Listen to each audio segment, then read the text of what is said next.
I welcome each one of you, my fellow pilgrims to heaven, for our weekly Bible study in Telugu language.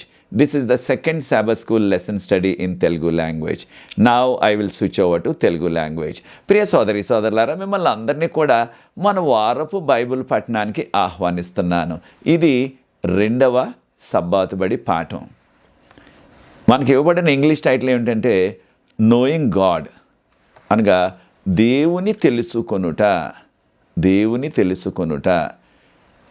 ఈ యొక్క పాఠం మనము చదవకముందు మీకు అందరికి కూడా విజ్ఞప్తి, మనమందరం కూడా ఇక్కడ మా విద్యార్థులకు ఆఖరు సెమిస్టర్ అంటే ఫైనల్ పరీక్షలు జరుగుతున్నవి. సోమవారం నుంచి వారందరి కొరకు కూడా మీరు ప్రార్థించండి. వారందరూ కూడా ఈ యొక్క పరీక్షల కొరకు సిద్ధపడుచు చాలా వారు బిజీగా ఉన్నారు. కనుకనే మేము కూడా మరి వారికి కావాల్సిన ఆ యొక్క క్వశ్చన్ పేపర్స్ అన్నీ కూడా తయారు చేయడంలో కొంచెం హడావుడిగానే ఉన్నాం. కనుకనే ఈ యొక్క పాఠాన్ని ఈరోజు వరకు కూడా అప్లోడ్ చేయలేకపోయాం. దీన్ని మీరు మన్నించవలసిందిగా మీకు అందరికి కూడా విజ్ఞప్తి చేస్తున్నాను. ప్రార్థన చేసుకుని ఈ యొక్క రెండవ పాఠంలో కొనసాగుదాం. పరిశుద్ధ ప్రేమ గల మా తండ్రి, మమ్మల్ని, మా కుటుంబాన్ని, మా సంఘాలను మీరు ప్రేమించి ఇస్తున్న ఈ యొక్క ఆధిక్యతకే వందనాలు చెల్లిస్తున్నాం. ఈ రెండవ పాఠాన్ని మేము చదువుకొని దేవుని తెలుసుకొని మీకు యోగ్యమైన కుమారులుగా కుమార్తెలుగా జీవించే కృప దయచేయవలసిందని వాక్యాన్ని వీక్షిస్తున్న ప్రతి వ్యక్తిని దీవించండి. దీన్ని ఇతరులకు పంచుతున్న, ఇతరులకు షేర్ చేస్తున్న ప్రతి వారిని కూడా ఆశీర్వదించవలసిందని, నాకు సహకరిస్తున్న ఎవరి బిడ్డలను దీవించమని, వారికి వచ్చే వారి నుంచి వస్తున్న ఆ యొక్క ఎగ్జామ్స్ అన్నిటిలో సహాయం చేయమని, మీరే మహిమ ఘనత పొందవలసిందని యేసు ప్రభువు వారి పరిశుద్ధమైన నామమును బట్టి ప్రార్థిస్తున్నాను తండ్రి, ఆమేన్. ప్రియ సోదరి సోదరులారా, దేవుని తెలుసుకొనుట. దేవుని ఎందుకు తెలుసుకోవాలి మనం అనే ప్రశ్న వస్తుంది మనకి. ఖచ్చితంగా దేవుని తెలుసుకోవాలి. కారణం ఏంటంటే ఆయన మన సృష్టికర్త. రెండవదిగా దేవుని ఎందుకు తెలుసుకోవాలంటే మనం ఈ లోకంలో పాపలోకంలో జీవిస్తున్నాం కనుక, పాపంలో పడిపోయాం కనుక మనకి ఆయన రక్షణనిస్తున్నారు, నిత్య జీవాన్ని ఇస్తున్నారు. కనుక మనకు రక్షణ కావాలంటే, నిత్య జీవం కావాలంటే దేవుని ఖచ్చితంగా తెలుసుకోవాలా. మరొక విషయం, దేవుని ఎందుకు తెలుసుకోవాలంటే మానవులుగా మనకు కావలసిన ఆయుష్, మనకు కావలసిన ఆహారం, మనకు కావలసిన ఆరోగ్యం, అవన్నీ కూడా మనకు అనుగ్రహించేది, ఇచ్చేది దేవుడే కదా. కనుక దేవుని నమ్మాలి మనం. ప్రియ సోదరి సోదరులారా, దేవుడు మనల్ని కూడా ప్రతి క్షణం ఆదుకుని నడిపిస్తున్నారు. చాలాసార్లు మనం అనుకునేది ఏమిటంటే, నేను నా సొంత శక్తితో, నా సొంత బలంతో, నా సొంత తెలివితో నేను పని చేసుకుంటున్నాను, ఉద్యోగం చేసుకుంటున్నాను, వ్యాపారం చేసుకుంటున్నాను, నేను సంపాదించుకుంటున్నాను, నేను తింటున్నాను, నేను సుఖంగా జీవిస్తున్నాను అనుకుంటాం చాలాసార్లు మనం. అటువంటి ఆలోచన మనలో అనేక మందికి వస్తుంది కూడా. అయితే ప్రియ సోదరి సోదరులారా, ఇవన్నిటికీ కూడా ఆధారభూతుడు దేవుడు. కనుక ఖచ్చితంగా దేవుని నమ్మాలా. సమయం ఉన్నప్పుడు 14వ కీర్తన చదవండి. దానిలో దేవుడు లేడని బుద్ధిహీనులు తమ హృదయములో అనుకొందరు.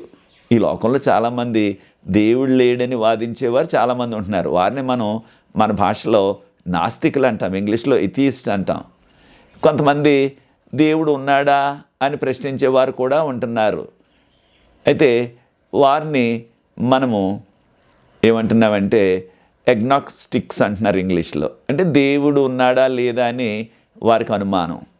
అయితే దేవుడు ఉన్నాడని మనకు అనేకమైన రుజువులు ఈ లోకంలో మనం చుట్టూ చూస్తే తెలుస్తుంది. ఇవన్నీ కూడా ఉనికిలోని కనుక ఎలాగ సృష్టిలోనికి వచ్చినవి? ఉదాహరణకు ఆ యొక్క ఆకాశం, సూర్యుడు, చంద్రుడు, అనేక గోళాలు, ఇవన్నీ కూడా ఎలాగ ఉనికిలోనికి వచ్చాయి? వీటిని అన్నింటినీ ఎవరు చేశారు? ఉదాహరణకు మనం వాడుకునే ఈ రోజుల్లో మొబైల్ ఉంటుంది, ఫోన్లు ఉంటున్నాయి, వాచీలు ఉంటున్నాయి. మన యొక్క గృహంలో రకరకాల పరికరాలు మనం వాడుతున్నాం. మన యొక్క వంట సామాన్లు, వంటగదులు, అనేకమైన రకరకాల మనకు ఉపయోగమైన సరుకులు ఉంటున్నాయి. లేకపోతే ఆ యొక్క మిషన్లు ఉంటున్నాయి. ఉదాహరణకు ఆ మిక్సీలని, ఫ్రిడ్జ్లని, ఏసీలని, ఫ్యాన్లని ఇవన్నీ కూడా ఉంటున్నాయి మనకి. మరి ఎలా వచ్చాయి? వాటికి అవే వచ్చాయా? లేదు కదా, ఎవరో చేశారు వాటిల్ని. వాటన్నిటిని కూడా తయారు చేసేవారు ఉంటున్నారు. కనుకనే వాటిని మనం కొనుక్కొని వాడుకుంటున్నాం. అలాగే ఈ యొక్క చెట్లు, ఈ పర్వతాలు, ఇక కాలువలు, నదులు, ఈ సముద్రాలు, ఈ యొక్క భూమి మీద ఉన్న జీవరాశులు, పక్షులు, జంతువులు ఇవన్నీ ఎలా ఉనికిలోనికి వచ్చాయి? ఎలా వచ్చాయి అంటే నాస్తికులు అయితే ఏమంటున్నారంటే ఇదంతా కూడా దానికి అదే పుట్టుకొచ్చింది, పరిణామ సిద్ధాంతం అంటున్నాం మన భాషలో. ఇంగ్లీష్లో ఎవల్యూషన్ అంటారు. దానికి అదే వచ్చేసింది అంటున్నారు. అయితే మరి దానికి అదే వచ్చేస్తే మరి ఇప్పుడు ఎందుకు రావట్లేదు అలాగ కొత్తవి? ఈ ప్రాణం అనేది ఎలా వచ్చింది? ఈనాటికి కూడా ఆ యొక్క నాస్తికులు కానీ లేకపోతే పరిణామ సిద్ధాంతాన్ని నమ్మేవారు కానీ వారు కూడా ఈ యొక్క లేకపోతే జీవము, దాన్ని జీవం అంటున్నాం, ఇంగ్లీష్లో లైఫ్ అంటున్నాం, అది ఎలా వచ్చింది? దాన్ని మీరు తయారు చేయగలరా జీవాన్ని, ఆ లైఫ్ను? అంటే వారు కూడా మాకు సాధ్యం కాదు అంటున్నారు. బహుశా భవిష్యత్తులో ఎవరికైనా సాధ్యం అవుతుందేమో, ప్రస్తుతానికి సాధ్యం కాదని కనుక శాస్త్రవేత్తలు కూడా చేతులు ఎత్తేస్తున్నారు. కనుక ప్రియ సోదరులారా, దేవుడు ఉన్నారు. కనుకనే ప్రతీదీ చూడండి ఎంత ఆర్డర్లో, అంటే ఎంత క్రమంలో ఉన్నదో చూడండి. ఉదయం అవుతుంది, కాసేపటి తర్వాత ఎండ వస్తుంది, కొన్ని గంటల తర్వాత మరలా సాయంత్రం అయిపోతుంది, చీకటి వస్తుంది. ఆ చీకటి కలకాలం అంటలేదు కదా, మళ్ళీ 10 గంటల తర్వాత, 11 గంటల తర్వాత, మళ్ళీ కొన్ని గంటల తర్వాత మరలా ఆ చీకటి పోతుంది, వెలుగు వచ్చేస్తుంది. ఇలాగ ప్రతిదాన్ని కూడా ఒక క్రమంలో, ఆర్డర్లో ఎవరు నడిపిస్తారు? దానికి అదే నడుస్తుందా అంటే సాధ్యం కాదు. ఎవరో వీటిలన్నింటిని కూడా కంట్రోల్ చేస్తూ నడిపిస్తున్నవారు ఉన్నారు. ఉదాహరణకు చంద్రుడిని మనం చూస్తున్నాం, చందమామ అంటున్నాం మన భాషలో. అయితే ఆ చంద్రుడు ఎక్కడైనా మనం చూస్తున్నట్టే ఆ విశ్వంలో ఆ శూన్యంలోనే వేలాడుతూ ఉన్నాడు. దానికి ఏ విధమైన స్తంభాలు సపోర్ట్ లేదు. మరి ఎప్పుడైనా ఆ చంద్రుడు భూమి మీద పడిపోతాడా? లేకపోతే పెద్ద పెద్ద గోళాలు ఉన్నాయంటున్నారు, రకరకాల గోళాలు. అయితే అవన్నీ కూడా ఆ యొక్క రకరకాల గోళాలు అయితే ఇంగ్లీష్లో వాటిని ప్లానెట్స్ అంటున్నారు. ఆ యొక్క జూపిటర్ అంటున్నారు, లేకపోతే మాస్ అంటున్నారు. రకరకాల ఇంగ్లీష్ పేర్లు ఉన్నాయనుకోండి. మనకి కూడా ఏదో బుధుడు, లేకపోతే శని గ్రహం, ఎన్ని రకరకాల వాటి చెప్తున్నారు. అయితే అవన్నీ కూడా శూన్యంలోనే వేలాడుతున్నాయి. ఎప్పుడన్నా దానిలో ఒకటి భూమి మీద పడిపోతే నక్షత్రాలు చూస్తున్నాం, నక్షత్రాలు కూడా శూన్యంలోనే వేలాడుతున్నాయి. ఒక నక్షత్రం పడిపోయినట్లయితే భూమి అంతా కూడా ఇక నామరూపాలు లేకుండా నాశనం అయిపోతాయి. అలా జరగట్లేదు, అవి అలాగే వేలాడుతూనే ఉన్నాయి శూన్యంలోని. ఏ స్తంభాలు లేవు, లేకపోతే ఇవి పెద్ద పెద్ద గొలుసులేసి వాటిని అలా వేలాడదీయట్లేదు ఎవరు కూడా. ఎవరు చేశారు ఇవన్నీ కూడా? వీటన్నిటిని కూడా ఎవరు కంట్రోల్ పెట్టుకుంటున్నారు అంటే ఖచ్చితంగా దేవుడు. కనుక ప్రియ సోదరులారా, ఆ యొక్క దేవుడు ఉన్నాడని మనం నమ్మాలా. మరొక విషయాన్ని కూడా మనం గుర్తించాలా. అదేమిటంటే దేవుడు ఆయన ఉండటమే కాదు, ఆ యొక్క దేవుని యొక్క గొప్పతనాన్ని మనం గుర్తించాలా. మనకి ఇవ్వబడిన మూలవాక్యం, కంఠతవాక్యం ఏంటంటే యోహాను సువార్త 17:3 ఇది నిత్యజీవము. ఇది నిత్యజీవము. దీనికి ఆ యొక్క నిత్యజీవాన్ని గుర్తించి దాని ద్వారా మనము దేవుని తెలుసుకోవాలా, నిజదేవుని తెలుసుకోవాలా. ఎవరా నిజదేవుడు అంటే యేసు ప్రభు ఈ లోకానికి మనకు రక్షకుడిగా ఆయన జన్మించి ఈ లోకంలో 33.5 సంవత్సరాలు జీవించి మన కొరకు సిలువ మీద మరణం పొంది ఆయన ముందుగానే చెప్పినట్లుగా 3వ దినాన్ని లేచి 40 దినాలు అనేక మందికి ప్రత్యక్షమయ్యి మరలా పరలోకం వెళ్ళిపోయారు. ఆయన వాగ్దానం కూడా చేశారు, నేను వెళ్తాను, మీ అందరి కొరకు కూడా పరలోకంలో స్థలాన్ని సిద్ధపరుస్తాను, అప్పుడు మరలా వస్తాను రెండోసారి, మిమ్మల్ని అందరినీ పరలోకం తీసుకువెళ్ళిపోతాను. కనుక ఇంత గొప్ప దేవుడు, ప్రేమగల దేవుడు. అయితే ఆది నుంచి కూడా సాతాను ఈ ప్రేమగల దేవుడు, ఇక పరిశుద్ధుడైన దేవుడు, ఆయన మీద ఏదో రీతిగా అబాండాలు వేస్తూ దేవుడి మీద బురద జల్లుతూ దేవుడు ప్రేమ గలవాడు కాదు, దేవుడు కృప చూపించట్లేదు, దేవుడు ఒక నియంత అన్నట్లుగా సాతాను మోసం చేయటానికి ప్రయత్నాలు చేస్తున్నాడు. ఆ మోసంలో చాలామంది పడిపోతున్నారు. మనందరికీ తెలుసు, సాతాను సర్పరూపంలో వచ్చి ఏదేని తోటలో అవ్వమ్మని అడిగారు, దేవుడు మిమ్మల్ని ఈ తోటలో ఏదైనా ఒక చెట్టు పండు తినవద్దన్నారా అనగానే అవ్వమ్మ వెంటనే స్పందించి, అవును, ఇగో ఈ చెట్టు పండు తినొద్దన్నారు, దాన్ని మంచి చెడ్డలు తెలియజేసే వృక్షం అంటున్నాం మనం, ఇంగ్లీష్లో ట్రీ ఆఫ్ నాలెడ్జ్ అంటున్నారు. ఈ చెట్టు పండు తింటే ఆ దినాన్నే చనిపోతామని దేవుడు చెప్పాడు, ఆ చెట్టు పండును కూడా ముట్టుకోవద్దన్నాడు దేవుడు అని ఖచ్చితంగా విపులంగా అవ్వమ్మ గారు చెప్పేసింది. అప్పుడు సాతాను ఏమన్నాడు, అది కానే కాదు, మీరు చావనే చావరు, ఈ పండు తిన్నట్లయితే మీరు దేవునిలాగా అయిపోతారు, మీ నేత్రాలు తెరవబడతాయి అని అబద్ధం చెప్పేశాడు. ఈ విషయాలు ఆదికాండం 3వ అధ్యాయం 1-5 వచనాల్లో చదువుతున్నాం. చూడండి ఏ విధంగా ఆ అనుమానాన్ని అవ్వ మనసులో పెట్టేశాడో, ఇది తిన్నట్లయితే నేను కూడా దేవుళ్ళలాగా అయిపోవాలా, నేను దేవుళ్ళలాగా అయిపోతాను అనే అనుమానం. దాంతోపాటు దేవుడు తినొద్దంటే దేవుడు ఈ చెట్టు పండును ముట్టుకుంటే చనిపోతారు, ఈ చెట్టు పండు తింటే చనిపోతారు, దాన్ని ముట్టుకున్నా చనిపోతారని దేవుడు చెప్పాడు కదా. మరి ఎందుకు చెప్పాడంటే సాతాను వేసిన ఆ బురద చూడండి, అంటే మీరు ఎదుగుదల మీరు అభివృద్ధి చెందటం, దేవుళ్ళలాగా అయిపోవటం దేవుడికి ఇష్టం లేదు. కనుకనే మీకు తెలియకుండా మీరు ఇలాగే ఉండిపోవాలని, దేవుళ్ళలాగా అవ్వకూడదని దేవుడు తినొద్దన్నాడు మిమ్మల్ని అన్న ఆలోచనలు కూడా రేకెత్తేసాయి. చూచారా? అనగా దేవుడు ప్రేమ గలవాడు కాదు, దేవుడు మీకు అనుకూలమైన వాడు కాదు, మీకు విరుద్ధంగానే ఆయన చేస్తున్నాడు. మీకు మంచి చేయాలనుకోవట్లేదు ఆయన, మీకు ఈ యొక్క అభివృద్ధి రాకుండా మీకు అడ్డు పెట్టేశాడు ఆయన అన్నట్టుగా దేవుడు సాతాను దేవుని మీదే ఈ విధంగా బురద వేసేశాడు. తర్వాత జరిగిందంతా మనకు తెలుసు. అవ్వమ్మ తినేసింది ఆ పండును, తన భర్త అయిన ఆదాం గారికి ఇచ్చేసింది, ఆదాం తినేశాడు. అయితే దేవుడు చూడండి ప్రేమ గలవాడు కనుక ఆయన, నేను చెప్పాను తినొద్దని, అయినా సరే మీరు తిన్నారు, నా మాట వినలేదు కనుక మిమ్మల్ని సమూలంగా నాశనం చేసేస్తాను అనేసి ఆయన కోపంతో వారిని ఒక్క మాట అంటే నిర్మూలం అయిపోతారు. వారు ముందే చెప్పారు కదా, ప్రభు తింటే చచ్చిపోతారన్నారు. అయితే దేవుడు పట్టించుకోకుండా ఉంటే వారు ఆ దినాన్నే మరణించేవారు.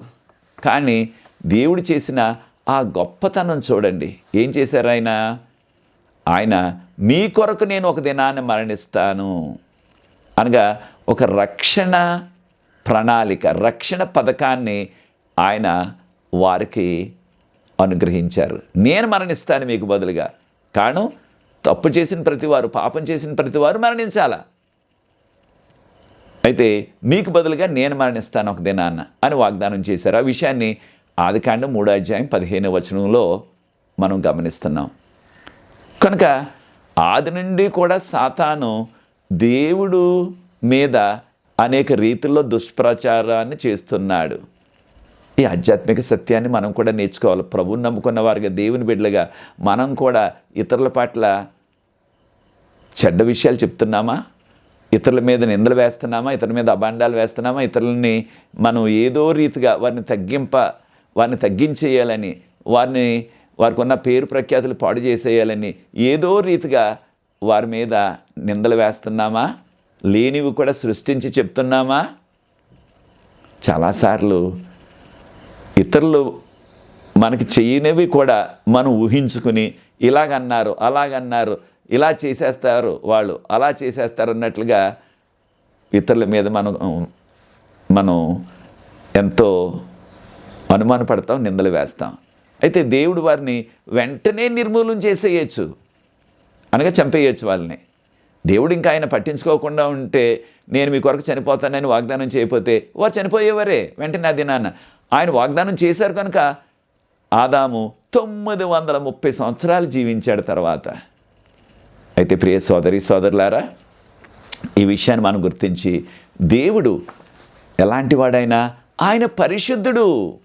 ఆయనలో ఏ పాపము లేదు, ఏ స్వార్థము లేదు, ఆయనలో ఏ విధమైన మలినం అనగా ఆయనలో ఏ పొరపాటు, ఆ తప్పుడు ఆలోచనలు కూడా పాపపు ఆలోచనలు కూడా ఆయనలో ప్రవేశించలేవు. చూడండి, యెషయా గ్రంథం 6వ అధ్యాయం 2 నుంచి 6 వరకున్న వాక్య భాగాన్ని చదవండి. దేవదూతలే వారి కళ్ళు అనగా వారి ముఖాన్ని 2 రెక్కలతో కప్పుకొని, వారి పాదాలు 2 రెక్కలతో కప్పుకొని, పాదాలు కప్పుకోవటం ఏమిటి అనిపిస్తుంది మనకి.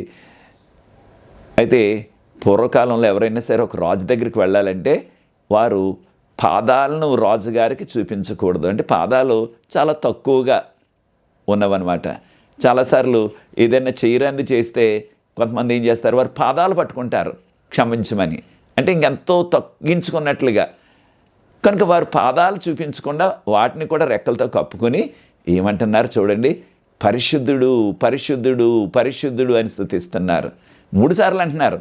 మరి దాన్నే మరలా రిపీట్ చేస్తున్నారు. దేనికి 3 సార్లు అంటున్నారు? తండ్రి, కుమార, పరిశుద్ధాత్మ. కనుక ఈ ముగ్గురు కూడా వ్యక్తులు, తండ్రి, కుమార, పరిశుద్ధాత్ముడు, వారిని స్తుతిస్తూ కొనియాడుతూ పరిశుద్ధుడు పరిశుద్ధుడు పరిశుద్ధుడు అంటున్నారు. ఇంగ్లీష్లో హోలీ హోలీ హోలీ. మళ్ళీ అదే పదాన్ని వారు రిపీట్ చేస్తున్నారు, అదే పదాన్ని మళ్ళీ పలుకుతున్నారు. ఇదే విషయాన్ని మరలా మనము ప్రకటన గ్రంథం 4వ అధ్యాయం 8వ వచనంలో కూడా ఇదే చేస్తున్నారు. దేవుని సన్నిధిలో సింహాసనం దగ్గర ఉన్న ఆ యొక్క దేవదూతలు 6 రెక్కలు ఉన్నాయి వారికి, వారు కూడా ఇదే అంటున్నారు, పరిశుద్ధుడు పరిశుద్ధుడు పరిశుద్ధుడు అంటున్నారు. మీకు సమయం ఉన్నప్పుడు 99వ కీర్తన చదువు చూడండి.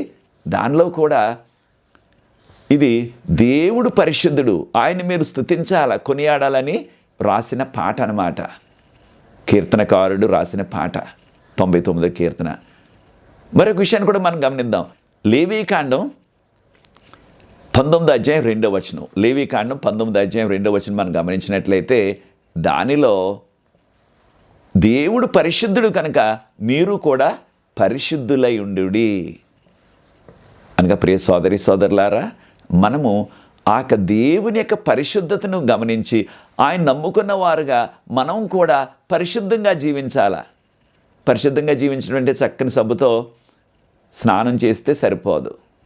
పరిశుద్ధంగా జీవించడం అంటే మన మాటలు, మన క్రియలు, మన తలంపులు అవి కూడా పరిశుద్ధంగా ఉండాలా.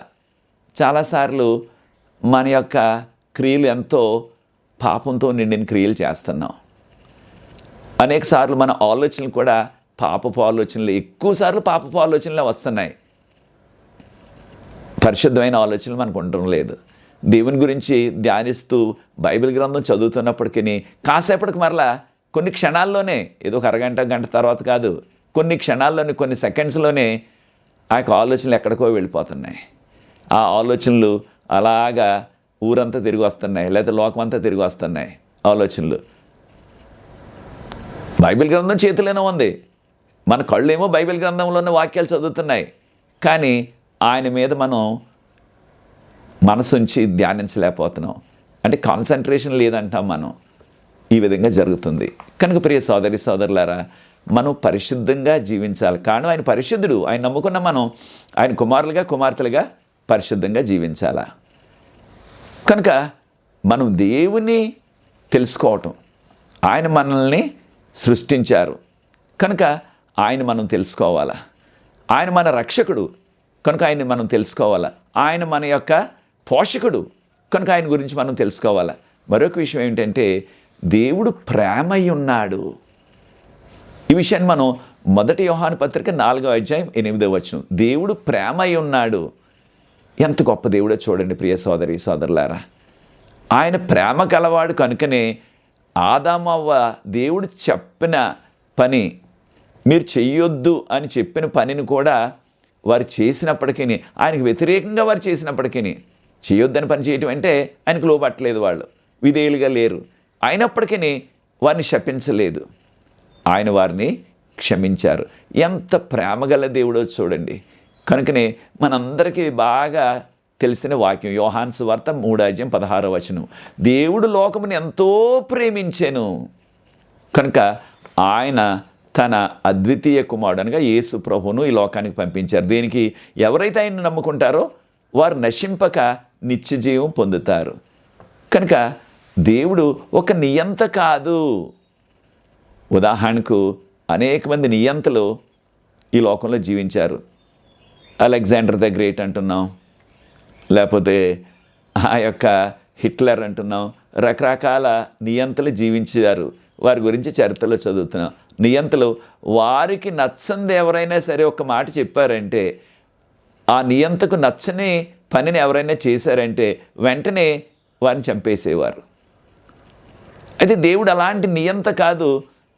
మనం అనుదినం కూడా అనేకమైన విషయాలు అనగా పాపాలు అంటున్నాం, వాటిని మనం దేవునికి నచ్చనివి, దేవునికి ఇష్టం లేనివి, దేవుడు చేయొద్దన్నవి మనం చేస్తున్నాం. అయితే ఆయన వెంటనే మనకు శిక్ష వేసేయటం లేదు, వెంటనే మనల్ని చంపేయటం లేదు, ఇంకా అవకాశాలు ఇస్తున్నారు. కనుక ప్రియ సోదరి సోదరులారా, ఈ దేవుడు మనం నశించిపోకూడదని ఆయన మానవ రూపంలో మానవ అవతారంలో లోకానికి వచ్చారు. 33.5 సంవత్సరాలు జీవించారు.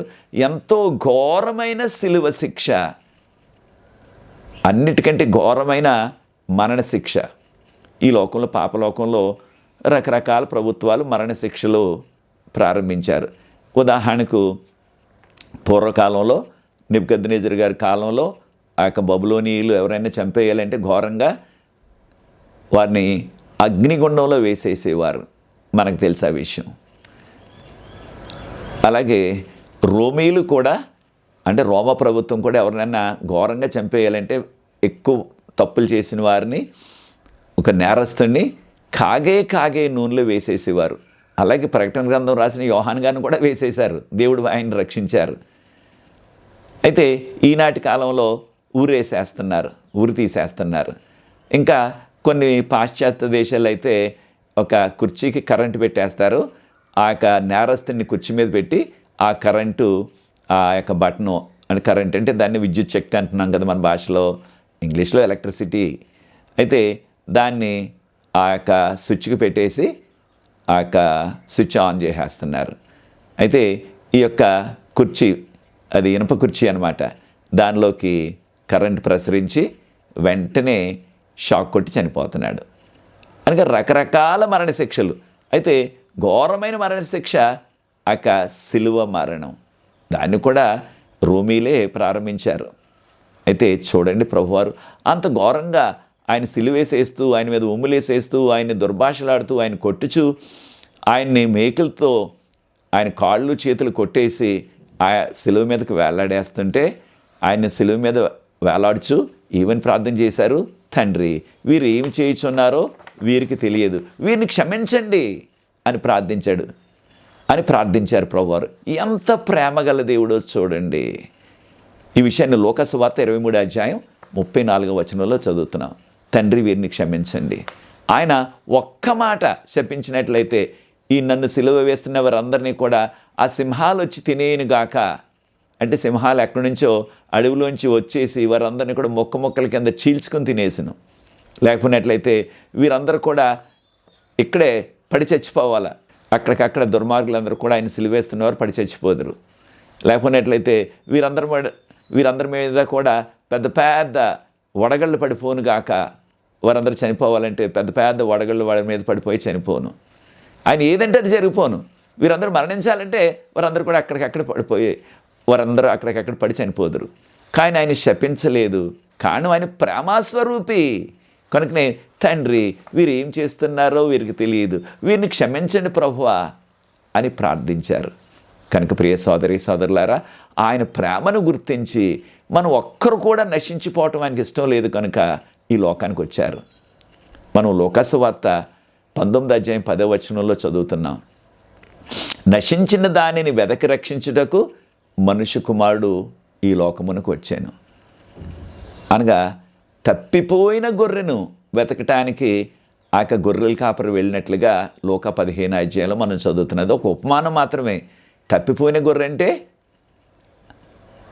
ఎవరు సాదృశ్యం? ఆ తప్పిపోయిన గొర్రె ఈ పాపలోకానికి, పాపలోకంలో జీవిస్తున్న మనందరికీ కూడా సాదృశ్యం. మనం దేవుని యొక్క మార్గం నుంచి తప్పిపోయాం. అయితే ప్రియ సోదరి సోదరులారా, తప్పిపోయినప్పటికీ ఆయన మనం విడిచిపెట్టేయకుండా, నా మాట వారు వినలేదు, నేను చెప్పినట్టుగా చేయలేదు కనుక వారు చావువారిని చావనివ్వండి. చాలాసార్లు మనం అంటాం అలాంటి మాట మానవులుగా, వారు చావువారిని చావనివ్వండి అంటాం. అంటే వారు నశించిపోయినప్పటికీ నేను పట్టించుకోనిక అంటాం. చాలాసార్లు మనకి కుటుంబ సభ్యులైనా, బాగా తెలిసిన స్నేహితులైనా వారు ఏదైనా పొరపాటు చేస్తుంటే వారిని ఏదో రీతిగా పొరపాట్ల నుంచి మనం కాపాడటానికి ప్రయత్నం చేస్తాం. ఇంకా చెప్పినప్పటికీ వినలేదనుకోండి, ఎన్నిసార్లు చెప్పినా వినలేదనుకోండి, మనం ఏం చేస్తాం? వారిని విడిచిపెట్టేస్తాం. ఇక వారి నాశనానికి వారు వెళ్ళిపోతారు. ఇక నేనేం చేయను, నేను చేయగలిగినంతా చేశాను, అయినప్పటికీ ఈ వ్యక్తి నా మాట వినటం లేదు అనేసి సొంత తల్లిదండ్రులు కూడా ఇక భరించలేక సొంత కుమారుల్ని, కుమార్తెల్ని వారు విడిచిపెట్టేస్తున్నారు. కారణం వారి యొక్క మాదక ద్రవ్యాలకి బానిసలైపోతున్నారు, త్రాగుడికి బానిసలైపోతున్నారు. రకరకాలుగా తల్లిదండ్రులు కూడా విడిచిపెట్టేస్తున్నారు ఇక ఏం చేయలేక. దేవుడు చూడండి, మనం ఇంతగా ఆయనకు వ్యతిరేకమైన జీవితాలు, పాపపు జీవితాలు జీవిస్తున్నప్పటికీ మనల్ని విడిచిపెట్టకుండా మన కొరకు, మనకు బదులుగా ఆయన శిలువ మరణాన్ని పొంది మనకు ఈ రక్షణ భాగ్యాన్ని ఉచితంగా ఇస్తున్నారు. ఈ విషయాన్ని మనం గుర్తించాలి ప్రియ సోదరి సోదరులారా. మనకు రక్షణ భాగ్యం ఇస్తున్నారు. ఈ రక్షణ భాగ్యాన్ని అందుకున్నావా ప్రియ సోదరి సోదరుడా? ఆయనకు యోగ్యమైన కుమారుడిగా, కుమార్తెగా జీవిస్తున్నావా? ఇది మనం నేర్చుకోవాలి దేవుని బిడ్డలుగా.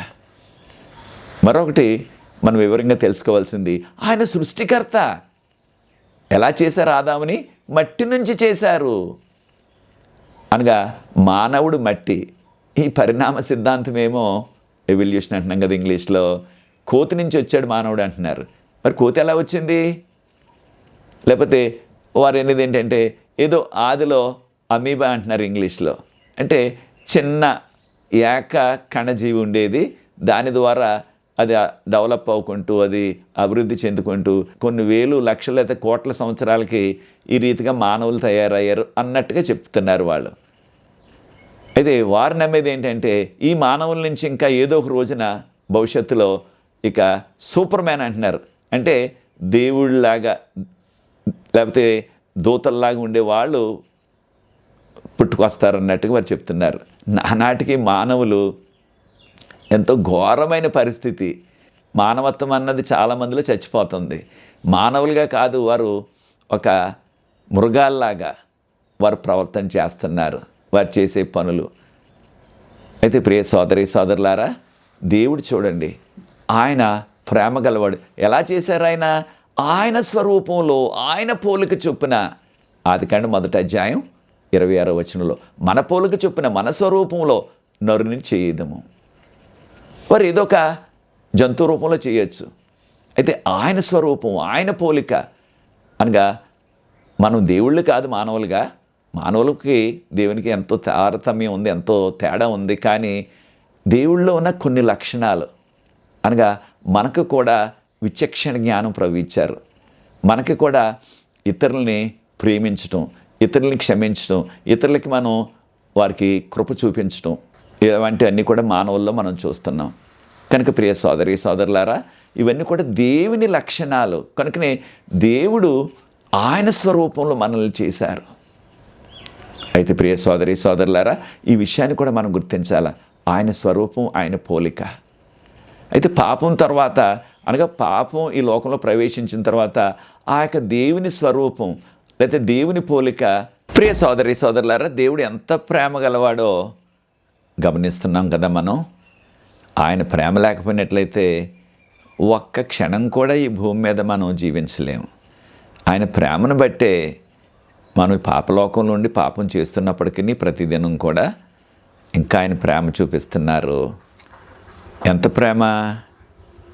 ఒక ప్రేమగల తల్లి, ప్రేమగల తండ్రి తన యొక్క కుమారుడు లేదా కుమార్తె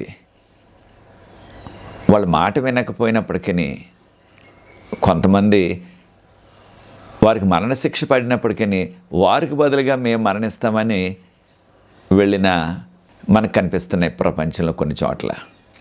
కనుక ప్రియ సోదరి సోదరులారా, దేవుని ప్రేమను గుర్తించి ఆయనకు మహిమకరంగా మనం జీవించాలా.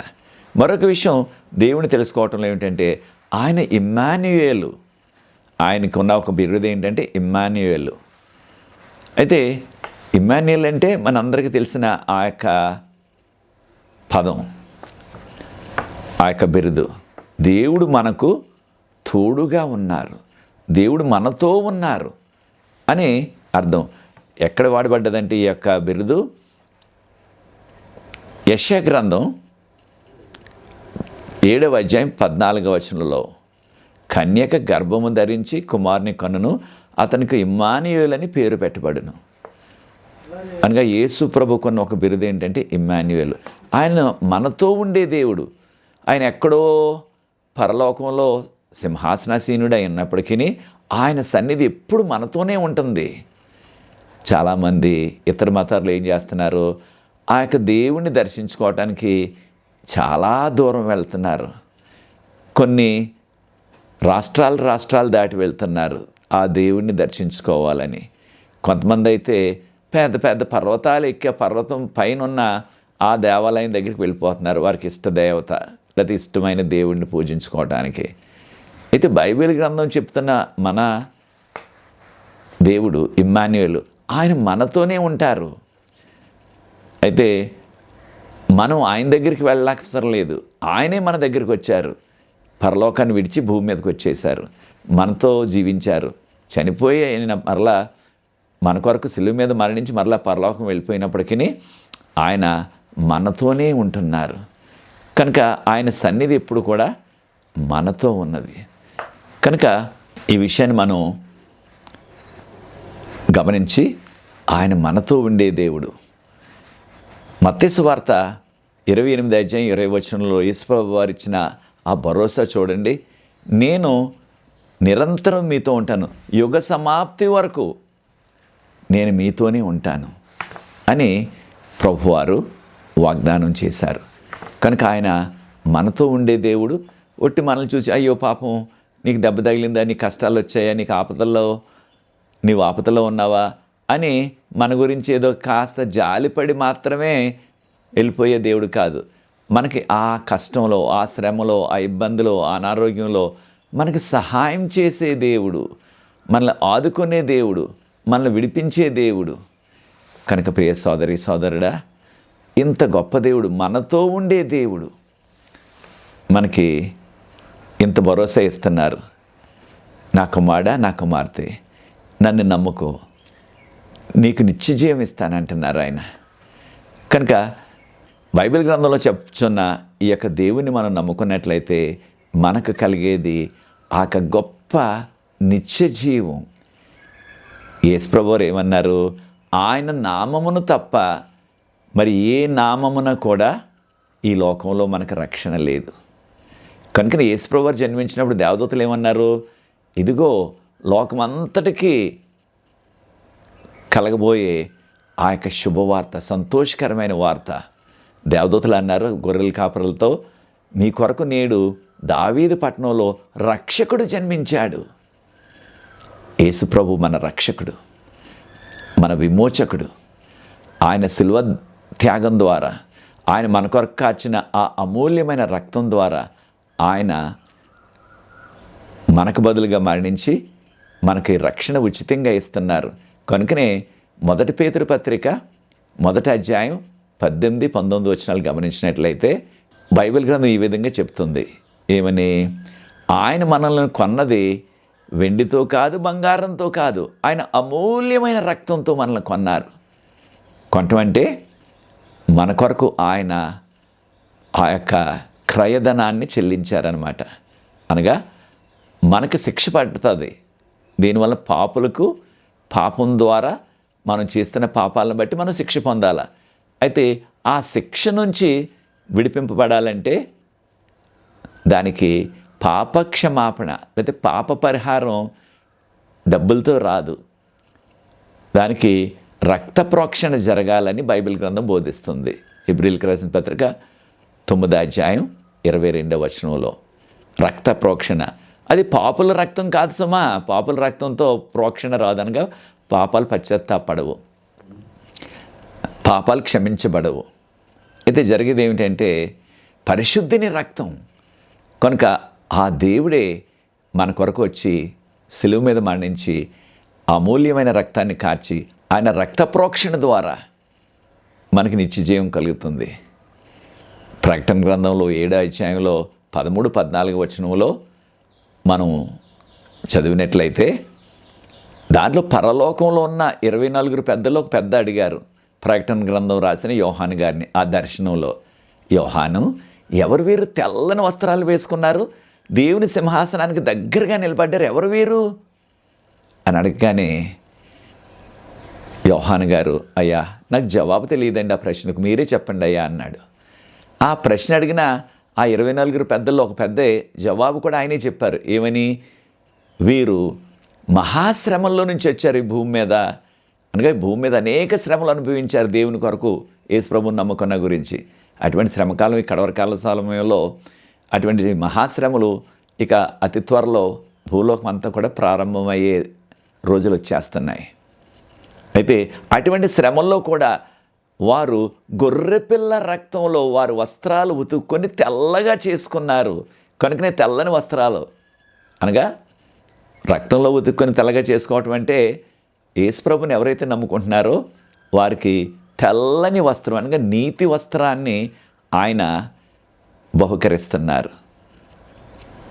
ఈ విషయాన్ని ప్రకటన గ్రంథం 3:4-5 తెల్లని వస్త్రాలు వారు ధరించి నాతో ఉంటారని చెప్పారు ప్రభువారు. తెల్లని వస్త్రాలు అంటే ఆయన నీతి. కనుక ప్రియ సోదరి సోదరులారా, యేసు ప్రభు రక్తంలో కడగబడితే మనం కడగబడటం అంటే ఆయన రక్తం ఎక్కడ దొరుకుతుంది అంటే అది ఎక్కడ దొరకదు, ఆయన నమ్ముకోవటం అంతే.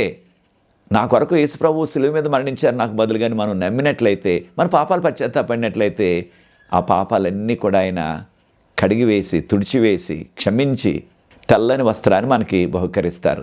ఆ నీతి వస్త్రం ఉంటేనే పరలోకంలో ప్రవేశించగలం. ఆ యొక్క నీతి వస్త్రం ఉంటేనే ఆయన సింహాసనానికి దగ్గరగా నిలబడగలం. కనుక యేసు ప్రభు ద్వారా రక్షణ వస్తుంది. ఇక రక్షణ ఎవరి ద్వారా కూడా రాదు ఈ విశ్వంలో. యేసు ప్రభు మాత్రమే రక్షించగలరు, ఆయనే రక్షకుడు. కనుక ప్రియ సోదరి సోదరులారా, దేవుని ఎందుకు నమ్ముకోవాలి మనం? ఆయన రక్షకుడు, ఆయన మన సృష్టికర్త, ఆయన మన ప్రేమగల తండ్రి, ఆయన పరిశుద్ధుడు. కనుక ఆయన నమ్ముకొని ఆయనకు యోగ్యమైన కుమారులుగా కుమార్తెలుగా ఈ కడవరి కాలంలో జీవిద్దాం. అది నీ నిర్ణయం అయినట్లయితే, నాకు రక్షణ కావాలా, నాకు నిత్యజీవం కావాలా, నాకు అనుదినము కూడా ఆధ్యాత్మిక శారీరక దీవెనలు ప్రభువు నుంచి కావాలి, నాకు ఆయనకు యోగ్యమైన కుమారుడిగా కుమార్తెగా నేను జీవించాలా అని నువ్వు కోరుకున్నట్లయితే ఈ బైబిల్ గ్రంథం బోధిస్తున్న దేవుణ్ణి నమ్మండి. దాంతోపాటు యేసు ప్రభువు చెప్పారు, ఎవరైతే ఆయన నమ్ముకుంటారో వారు ఆయన నామం పేరట ముంచడం బాప్తిసం తీసుకోవాలా. అలా చేసి యేసు ప్రభు యొక్క వాక్యపు వెలుగులో, దీన్నే బైబిల్ గ్రంథం అంటున్నాం, ఆయన ఇచ్చిన 10 ఆజ్ఞల వెలుగులో మనం జీవించినట్లయితే త్వరలో రెండవసారి త్వరగా వస్తున్నారు ప్రభువారి లోకానికి.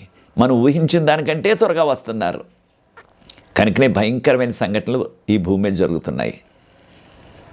ఆయన రాకడలో ఎత్తబడాలని ఆశిస్తున్నట్లయితే నాతో ఏకీభవించండి. ప్రార్థించి ఈ 2వ పాఠాన్ని ముగిస్తాను.